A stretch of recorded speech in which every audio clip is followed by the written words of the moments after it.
Everything in your life is a mirror. Your bank account, your relationships, your level of confidence. Nothing is accidental.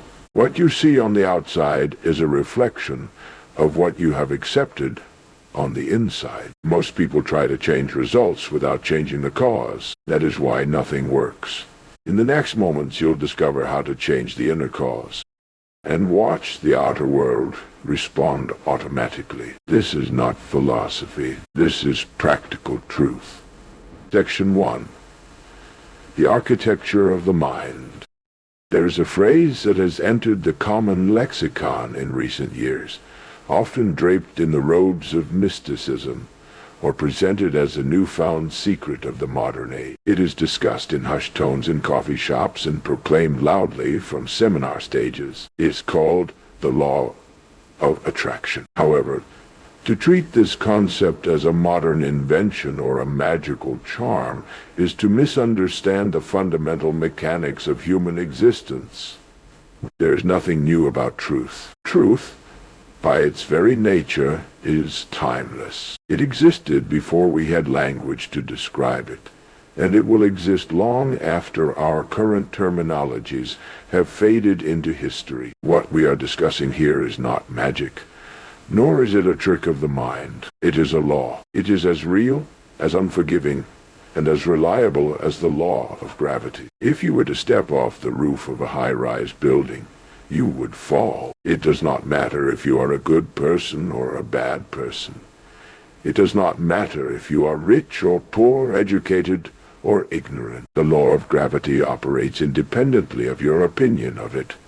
It simply is. The laws governing the human mind and the trajectory of a human life are no different. They are neutral. They are constant, and they are always working. Before this concept was popularized and branded, it was understood by the wisest minds of every generation as the law of cause and effect applied to the mental realm. It is the realization that the invisible creates the visible. Everything you see around you, the chair you sit in, the building that shelters you, the clothes you wear, the automobile you drive, began as an idea. It began as an invisible impulse in the mind of a human being. It was a thought before it was a thing. This is the natural order of the universe. The thought precedes the manifestation. Yet, when we look at our own lives, we often fail to apply this obvious observation to our own circumstances. We tend to believe that life is something that happens to us. We view our environment, our bank accounts, our relationships, and our health as external forces that buffet us about, much like a cork bobbing helplessly on a stormy ocean. We react to the news, we react to the weather, we react to the economy. This is the great error of the majority. They live life from the outside in, believing that their internal state is the result of their external conditions. The philosophy we are exploring today requires you to reverse that polarity. It demands that you accept a level of responsibility that most people find uncomfortable. It posits that your external conditions are, in fact, a mirror image of your internal state. You are not the cork on the ocean. You are the ocean itself. You are the generator of the storm and the calm alike. The premise is deceptively simple, yet it is the hardest task a person will ever undertake. We become what we think about. This is the strange and marvelous key to the golden age we all seek. We become what we think about. If you think about success, you will become a success. If you think about fear and failure, you will become fearful and you will fail. If you think about nothing, you become nothing. Now, why is this so? Why must the mind translate thought into reality? Consider the earth. The earth is a miraculous, fertile medium. It does not care what you plant in it. It is impartial. If you plant a seed of corn, the earth will return corn to you in abundance. If you plant nightshade, a deadly poison, the earth will return poison to you in just as much abundance. The earth does not say, "No, I will not grow this poison because it will harm you. It simply follows the law of growth. It takes the seed, nurtures it, and brings it to fruition. The human mind is much like the earth, only far more fertile, far more incredible, and mysterious. It does not care what you plant. You can plant the seeds of prosperity, confusion, love, anxiety, achievement, or discord. The mind will take whatever you plant, whatever you dwell upon with emotion and repetition, and it will return that to you in your life. This is where the concept of attraction is often misunderstood. It is not that you sit in a chair, wish for a fortune, and wait for it to arrive on your doorstep. That is folly. Rather, it is that your dominant thoughts set up a vibration, a frequency of operation that dictates your actions, your perceptions, and your opportunities. When a person focuses their mind on a specific constructive goal, they begin to see the world differently. They become aware of resources they previously ignored. They recognize opportunities that were always there, but were invisible to them because their mind was not tuned to perceive them. You see, we only see what we are looking for. If you are convinced the world is a hostile place, your mind will filter out the kindness and highlight the cruelty, proving you right. If you are convinced that the world is filled with opportunity, your mind will bring those opportunities into sharp focus. This is the law working in real time. You attract what you are. Not what you want, but what you wear. And what you are is the sum total of your dominant thoughts. Most people, if you ask them what they are thinking about, would be unable to tell you. Their minds are a chaotic mixture of worries, snippets of news, old resentments, and vague desires. They are like a ship without a rudder, drifting aimlessly. Because their thinking is unfocused, their lives are unfocused. Because their thinking is chaotic, their lives are chaotic. They are unconsciously using the law to create a life they do not want. You must understand that this law works just as hard for your failure as it does for your success. It is an engine of immense power. You can use it to build a skyscraper, or you can use it to dig a grave. The energy is the same.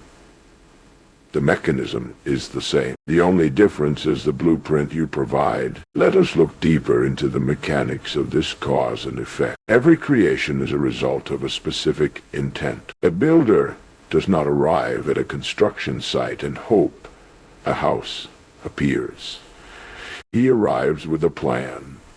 He knows exactly where the walls will go, how high the roof will be, and where the windows will face. He has a clear mental image of the finished structure before the first shovel breaks the ground. He maintains that image throughout the toil and the labor. In your life, you are the architect and the builder. But are you building with a plan, or are you simply nailing boards together at random? The law of attraction, in its classical and most practical sense, is the discipline of holding the mental image of the result you desire to the exclusion of all conflicting images. It is the refusal to let the current appearance of things dictate your future. This is where the challenge lies. It is easy to look at a bank account that is empty and think I am poor. That requires no effort. It is a reaction to sensory data. But to look at that empty account and think I am in the process of creating wealth, and to feel the reality of that wealth before it arrives, that requires discipline. That requires the management of thought. When you allow your current circumstances to dictate your thinking, you create a feedback loop. You are broke, so you think about being broke. Because you think about being broke, you act in ways that perpetuate being broke. You emanate fear, you miss opportunities, you retreat, and thus you remain broke. You have used the law to sustain your own prison. To break this cycle, you must introduce a new cause. You must plant a new seed. You must deny the finality of the current evidence and place your faith in the operation of the law. It is important to clarify the role of emotion in this process. A thought without emotion is like a car without fuel. It has structure, but it has no motive power. It is the combination of a clear thought and a strong emotion that imprints the subconscious mind. Fear is a very strong emotion. This is why our worries so often come true. We worry with great intensity.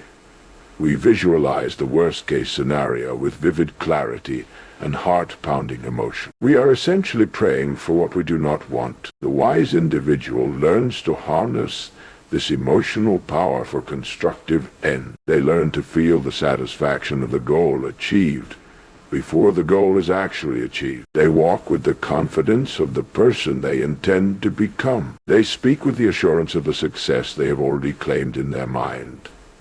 By doing so, they change their vibration. They change their frequency. And here is the corollary to this law. Action, the law of attraction, is not a substitute for action. It is the prerequisite for effective action. When your thoughts are aligned with your goal, your actions become efficient. You no longer waste energy on doubts or hesitation. You move with precision. You find yourself doing things you never thought you could do, saying things you never thought you would say. You are propelled by the dominant idea you have planted in your mind. You must realize that the universe operates on a system of perfect balance. Emerson called it the law of compensation. You cannot get something for nothing. The price you must pay for the life you desire is the discipline of your own mind. It is the price of constant vigilance, standing guard at the door of your mind and turning away every destructive thought, every doubt, every fear that tries to enter. This is not easy. It is perhaps the most difficult labor a human being can perform, which is why so few do it. It is far easier to drift, to complain, to blame them or society or luck. But there is no such thing as luck in a lawful universe. What we call luck is merely the intersection of preparation and opportunity. And preparation is entirely a mental process. If you look at the successful men and women of history, you will find they all have this in common. They knew what they wanted. They thought about it every day. They did not let the naysayers or the obstacles dissuade them. They had a mental picture that was more real to them than the physical world they walked in. And eventually, the physical world had no choice but to conform to that picture. This is the power you hold in your hands right now. It is not a power you need to go out and buy. It is not a power you need to be granted by a university or a government. It is inherent in your nature as a thinking being.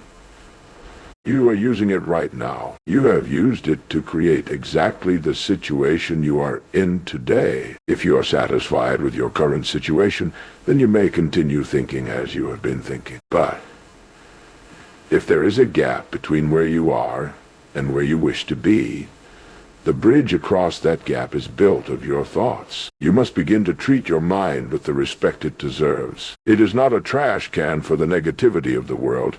It is a treasure chest. It is a factory that produces the fabric of your life. If you feed it threadbare, rotten material, it will weave a threadbare, rotten life. If you feed it the finest silk of ambition, courage, and service, it will weave a masterpiece. This is the groundwork. This is the foundation. The law is neutral. The law is constant. The law is mental. We become what we think about. In the coming sections, we will explore how to practically apply this discipline, how to overcome the inertia of old habits, and how to structure your days so that you are constantly moving toward your ideal rather than drifting away from it. But for now, let this truth settle deep into your consciousness. You are the master of your fate, solely because you are the master of your thoughts. The world without is a reflection of the world within. Change the man, and you change the world. Section 2. The discipline of the mental gap. We have established that the mind is a factory, and the thoughts you entertain are the raw materials. We have established that you become what you think about. But if this truth is so simple, if the directive is so clear, Why do the vast majority of men and women live lives of quiet desperation, never realizing their potential? Why does the individual who sincerely wants to be wealthy remain poor? Why does the person who desires health remain unwell? The answer lies in a fundamental misunderstanding of time and the nature of evidence. We live in a physical universe that operates on the law of gestation. In all of nature, there is a necessary interval between the planting of a seed and the harvesting of the fruit. If you were to plant a seed of corn today, you would not go out tomorrow, stomp your foot in anger at the bare earth, and declare that agriculture is a fraud. You know, through observation and common sense, that the seed is doing its work beneath the surface. You know it requires water, warmth, and time. Yet, in the management of our own lives, we often discard this wisdom. A person decides they will think positively. They decide they will visualize a new career or a higher income. They hold this thought for a day, perhaps two. Then they look at their bank balance. They look at the job they despise. They see that nothing has outwardly changed. And so, discouraged by the lack of immediate physical evidence, they abandon the new thought and return to the old comfortable patterns of worry and resignation. You must understand that your current reality, the house you live in, the work you do, the relationships you hold, the money in your pocket, is not your present. It is your past. It is the physical residue of your past thinking. When you look at your surroundings, you are looking at a history report. You are seeing the harvest of the seeds you planted 3 months, 2 years, or a decade ago. If you allow this past reality to dictate your present thinking, you are doomed to repeat the past forever. This is the trap. This is the great wheel of futility upon which most of humanity turns. They look at the effect, and they let the effect cause the thought, which creates more of the same effect. To break this, you must develop the mental fortitude to live in 2 worlds simultaneously. You must perform your duties in the physical world of the present, while living mentally in the world of the future you are building. You must look at the empty bank account and see it not as a static fact, but as a temporary condition that is already in the process of changing. You must ignore the evidence of your senses when that evidence contradicts the vision you have built in your mind. This requires a type of courage that is rare. It is the courage to stand alone with your own conviction. You see, the world around you is constantly conspiring to make you conform. The environment is a powerful suggestion machine. From the moment you wake until the moment you sleep, you are bombarded with suggestions from newspapers, television, conversations, and the general attitude of the people you meet. The overwhelming majority of these suggestions are negative. They tell you that the economy is bad, that opportunities are scarce, that sickness is inevitable, and that the best you can hope for is to get by without too much trouble. If you do not consciously defend your mind, you will absorb these suggestions. You will absorb the limitations of the average person. And since the average person is not living the life you desire, you cannot afford to think like the average person. You must become a gatekeeper. You must stand guard at the portal of your mind. When a negative suggestion approaches, whether it comes from a news report or a well-meaning friend, you must inspect it. Ask yourself, does this thought serve the goal I have set? Does this thought align with the person I intend to become? If the answer is no, you must reject it immediately. You do not fight it, you simply replace it. You replace the thought of lack with the thought of prosperity. You replace the thought of fear with the thought of courage. This is a labor of constant vigilance. It is mental hygiene.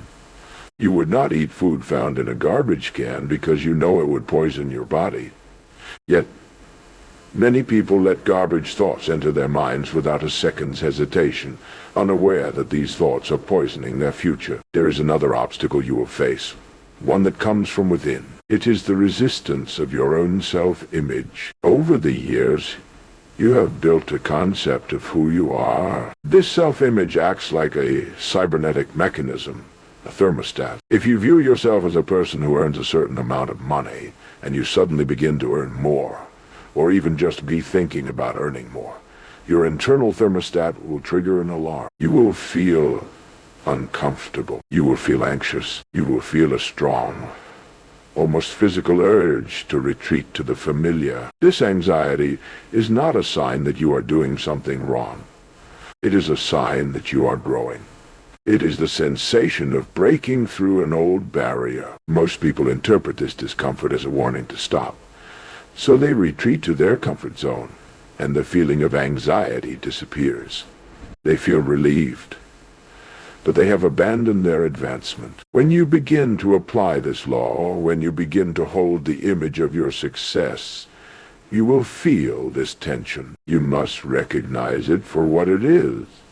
The dying breath of the old you. The old self does not want to die. The old habits do not want to be replaced. You must push through this terror barrier. You must be willing to be uncomfortable in the short term to achieve the life you desire in the long term. Furthermore, we must address the matter of specificity. The law of attraction cannot work on a vague desire. A vague wish produces a vague result. You cannot simply want more money or a better life or happiness. These are abstractions. The universe responds to precision. Consider the captain of a ship. He does not steer the vessel into the ocean and hope to find a port. He has a destination. He has a map. He knows the coordinates because he knows he is going. Every turn of the wheel, every adjustment of the sails, contributes to his arrival. If he did not have a destination, no wind would be favorable. He would drift until his supplies ran out. You must have a definite chief aim. You must know exactly what it is you want. If it is a sum of money, know the amount. If it is a position, know the title and the duties. If it is a home, see the rooms. You must define the goal with such clarity that you can see it in your mind's eye as clearly as you see your hand in front of your face. Once you have this clear image, you must cease worrying about how it will come to pass. This is a stumbling block for the intellectual mind. We are trained to analyze, to plan, to figure out the how. But when you are operating with this law, the how is not your primary concern. The B-side, how is the domain of the process. Your responsibility is the what. When you hold the what firmly in your mind, when you imbue it with emotion and faith, the how will present itself. It will come in the form of a sudden idea, a chance meeting, a book falling off a shelf, or an unexpected opportunity. When these things happen, you must recognize them and act. This brings us back to the concept of action, but viewed through a different lens. There is a difference between forced action and inspired action. Forced action is toil. It is working against the grain, trying to batter down doors that are locked. Inspired action is flow. It occurs when your mental image is so strong that you are compelled to move. You find yourself working harder than ever before. But it does not feel like work. It feels like the natural expression of the idea that has taken hold of you. You will find that when your mind is magnetized with the dominant positive idea, you no longer tire as easily. Boredom vanishes. You possess a surplus of energy because you are no longer leaking energy through the cracks of worry and indecision. You are focused. However, you must be prepared for the silence. There will be a period after you have planted the seed and before the sprout appears where it seems nothing is happening. This is the testing time. This is where the majority fail. They say, I have tried this for a week, and I am still in the same place. You know, they have dug up the seed to see if it is growing, and in doing so, they have killed it. You must have the faith to leave the seed in the ground. You must cultivate a sense of calm expectation. You must walk through your days with the attitude of a person who has already succeeded. This is not arrogance. It is the quiet confidence of one who understands the law. If you ordered a product from a reliable catalog, you would not pace the floor, worrying if it would arrive. You would expect it. You would prepare a place for it. Do you prepare a place for your good? Or are you so consumed with your current lack that there is no room for the new reality to enter? We spoke earlier of the vacuum. Nature abhors a vacuum. If you empty your mind of worry, you must fill it with something else, or the worry will rush back in to fill the void. You must fill it with the study of your goal. You must fill it with constructive ideas. This is why we recommend that you read books that expand your awareness, that you listen to voices that encourage your potential. You are building a new atmosphere for your mind to inhabit. It is easy to be negative. It is easy to be cynical. Cynicism requires no effort. It is the gravity of the mind pulling you down to the lowest level. Optimism, faith, and constructive thinking, these require thrust. They require energy. They require the conscious exercise of the will. But the rewards for this discipline are beyond calculation. When you master the art of thinking, you master your life. You cease to be a creature of circumstance, tossed about by the economy or the whims of others, and you become a creator of circumstance. The law is neutral. It does not care if you are a king or a pauper. It does not care if you are good or bad. It acts like electricity. Electricity can light your home and cook your food, or it can burn your house down. The electricity does not care. It simply follows the circuit you provide. Your thoughts provide the circuit. Your emotionalized mental images provide the blueprint. And your disciplined refusal to let the outside world dictate your inner world provides the power. As we move toward the final examination of this philosophy, you must begin to accept total responsibility. You can no longer blame your parents, your education, your boss, or the government. To blame others is to admit that they have power over you. It is to admit that you are a victim. A victim cannot create. A creator cannot be a victim. You must choose which role you will play. If you are standing amidst the ruins of a difficult life,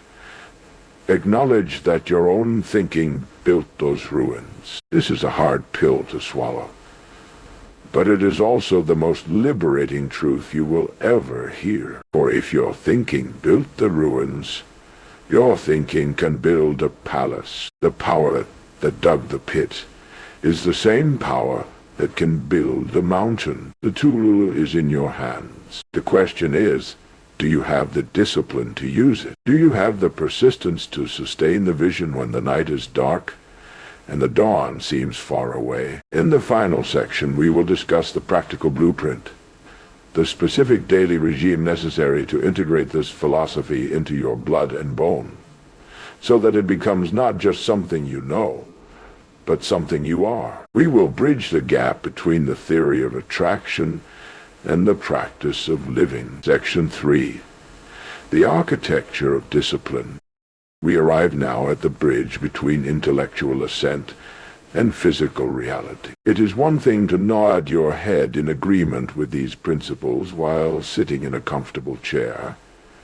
It is quite another to apply them when the pressure of the day is upon you, when bills are due, or when the world seems indifferent to your plans. The gap between the theory of attraction and the practice of living is spanned by a single word: discipline.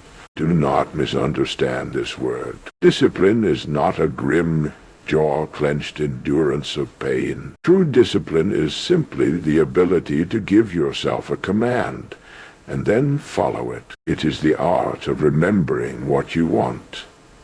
Most people do not get what they want because they forget what they want. They are distracted by the noise of the immediate, by the petty annoyances of the hour, and in that distraction, they lose the thread of their destiny. To integrate this philosophy into your blood and bone, you need a mechanism, a practical, daily regime that keeps your mind polarized toward your objective. The first step of this regime is the written word. We've spoken of the definite chief aim.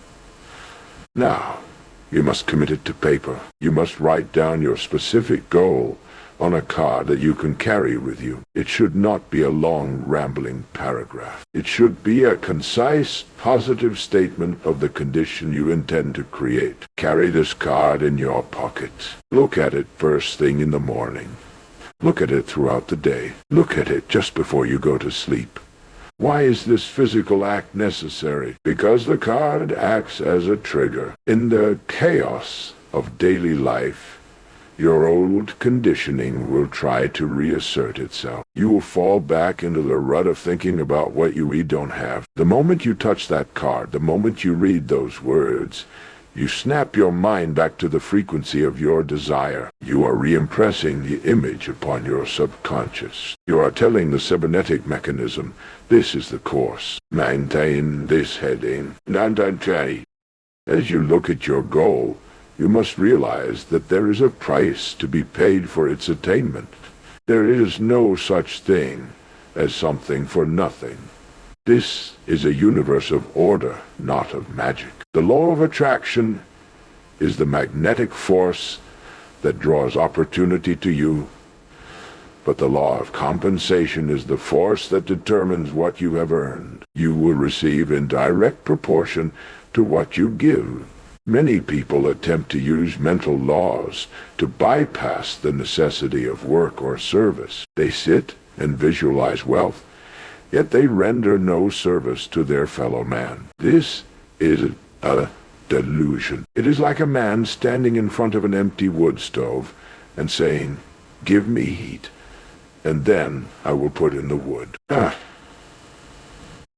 You must put in the wood first. You must be of service. You must provide value. The money, the recognition, the success you seek, these are the effects. Your service, your ideas, your work.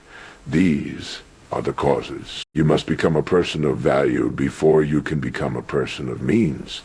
Therefore, your mental blueprint must not only include what you intend to get, but what you intend to give. How will you improve your work? How will you serve more people? How will you solve a problem more effectively than it has been solved before? When you focus on the giving, the getting takes care of itself. It is the law. Now, let us consider the 30-day test. To prove this law to yourself, to move it from a theory to a conviction, you must put it to a trial. I challenge you to take the next 30 days and give this philosophy your absolute, undivided attention. For 30 days, you are to take control of your mind. You are to stand guard at the door of your thought life.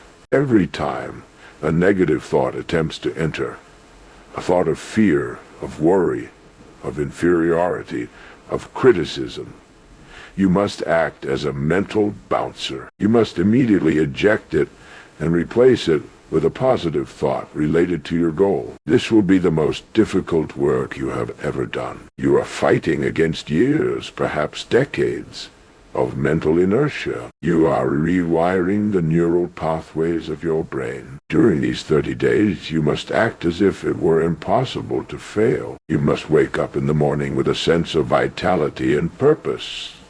You must go about your work with a spirit of enthusiasm. Even if your current circumstances are dull or difficult, you must perform your duties with the attitude of the person you are becoming, not the person you have been. Treat every person you meet, whether a client, a co-worker, or a member of your family, as the most important person on earth. Give them your full attention. Look for the good in them. When you treat others with this level of respect and interest, you are sowing seeds of goodwill that must, by law, return to you. You are creating a vortex of positive energy. If, during this 30-day period, you fail, if you allow yourself to wallow in depression or anger, do not despair. Simply recognize that you have slipped, regain your footing, and start the 30-day count over again. You are building a habit. A habit is like a cable.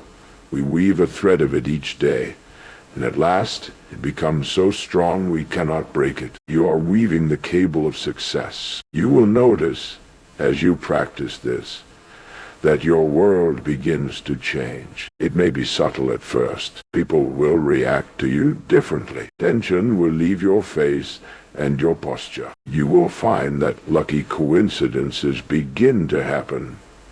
The right book falls into your hands. The right introduction is made. An idea for a solution pops into your head while you are driving. These are not accidents. These are the physical manifestations of your new mental architecture. You are tuning your instrument to a new station, and consequently, you are hearing new music. But let us go deeper into the nature of the price you must pay. The price is not just the labor of your hands.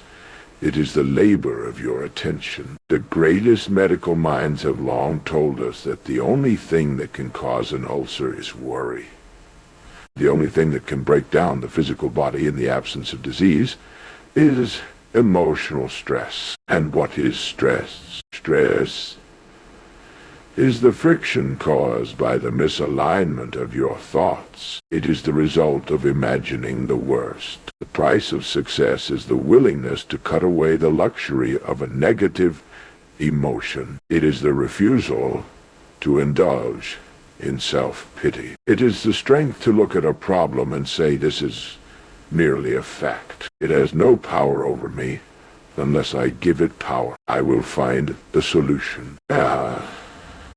When you cease to worry, you release a tremendous amount of energy that was previously bound up in anxiety. You become calmer, yet more dynamic. You become peaceful, yet more effective. This is the state of the creator. A creator does not panic. A creator observes, decides, and acts. You must also understand that this law operates on the principle of the harvest. A farmer does not plant a crop of corn and then return the next day to dig it up because he doesn't see the stalk. He has faith in the soil. He keeps the weeds away. He waters. He waits. Your mind is the soil. Your goal is the seed. Your discipline is the water. The results are the harvest. If you plant the seed and then spend your days worrying that it won't grow, you are essentially pouring acid on the soil. You are neutralizing your own power. You must live in the state of already having. You must possess the thing in spirit before you can possess it in substance. This brings us to the ultimate realization of this philosophy. The goal itself, the money, the house, the position, secondary. These things are merely the trophies of your victory. The true prize is who you become in the process. By mastering the law of attraction, you are mastering yourself. You are rising above the animal instinct to react to the environment, and you are ascending to the human potential to create the environment. You are taking your place as the captain of your soul. There will be those who ridicule this idea. They will call it dreaming. They will tell you to be realistic. You must understand that what they call realism is merely a description of the limitations they have accepted for themselves. Do not let their limitations become yours. History is filled with the accounts of men and women who were told their ideas were impossible, who were told to be realistic, and yet, because they held to a vision, because they refused to let the outer world dictate their inner world, they changed the course of history. They built the skyscrapers, they paved the continents, they unlocked the atom, and they cured the diseases. They were the dreamers who awakened the world. You belong to that lineage the moment you decide to take responsibility for your own mind. Let us summarize the great principles we have covered. First, you become what you think about. Your life is a physical reflection of your dominant mental attitude. Second, you must have a definite chief aim. You must know where you are going, or you will go nowhere. Third, you must prepare the ground. You must clear out the weeds of fear and doubt, and replace them with the healthy plants of faith and courage. Fourth, you must act. You must serve. You must provide value. You cannot harvest where you have not sown. And finally, you must persist. You must hold the image when the world is dark.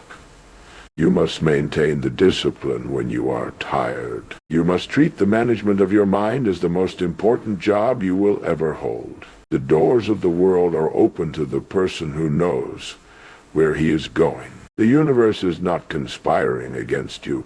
It is waiting for your command. It is waiting for you to make up your mind. The past is a bucket of ashes. It does not matter what you have done or failed to do up until this moment. The only moment that exists is now. And in this moment, you have the power to plant a new seed. You have the power to change the trajectory of your life. It begins with a thought. It is sustained by a feeling.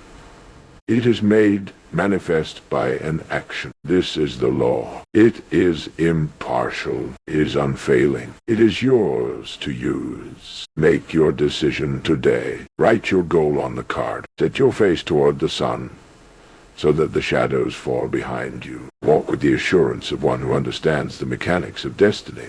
Here, the life you want is not a phantom. It is a reality waiting for you to recognize it. The abundance you seek is seeking you, but you must open the door. You must tune the receiver. You must do the work. Start today. You have nothing to lose but your fear, and you have a life of uncommon magnitude to gain.